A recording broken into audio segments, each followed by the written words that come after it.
আজ আমরা ট্যাংরা মাছের তেল ঝাল বানাবো। তার জন্য আমরা ট্যাংরা মাছগুলোকে ভালো করে ধুয়ে পরিষ্কার করে নিয়েছি। এখন আমরা ট্যাংরা মাছগুলোকে নুন আর হলুদ দিয়ে ভালো করে মেখে নেব। নুন হলুদ মাখানো হয়ে গেছে, এখন আমরা মাছগুলোকে ভেজে নেব। এখন আমরা কড়াইতে সরষের তেল গরম করতে দেব। তেল গরম হয়ে গেছে, এবারে আমরা মাছগুলো ভেজে নেব।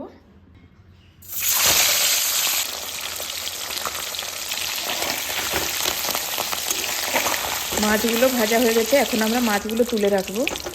এভাবে আমরা সব মাছগুলোকে ভেজে নেব। আদা, কাঁচা লঙ্কা, টমেটো, সামান্য একটু জল দিয়ে একটা পেস্ট বানিয়ে নেব।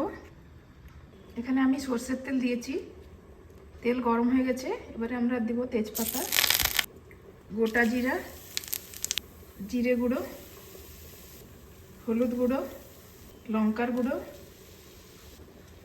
সামান্য একটু জল দিয়ে মশলাটাকে কষিয়ে নেব।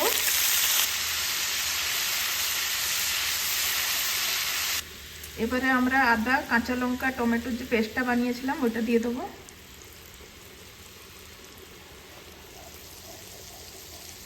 নুন। আমরা মশলাটাকে ভালো করে কষিয়ে নেব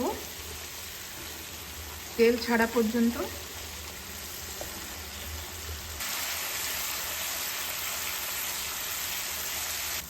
মশলার থেকে তেল ছেড়ে গেছে, এখন আমরা জল অ্যাড করব।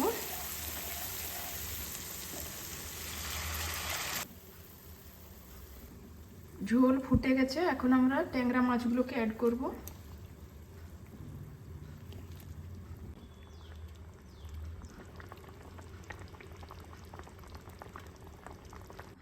সামান্য একটু এলাচের গুঁড়ো, ধনেপাতা,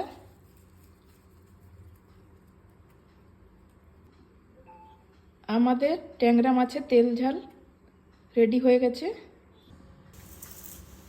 একবার এভাবে রান্না করে দেখবেন, খেতে খুব ভালো লাগবে।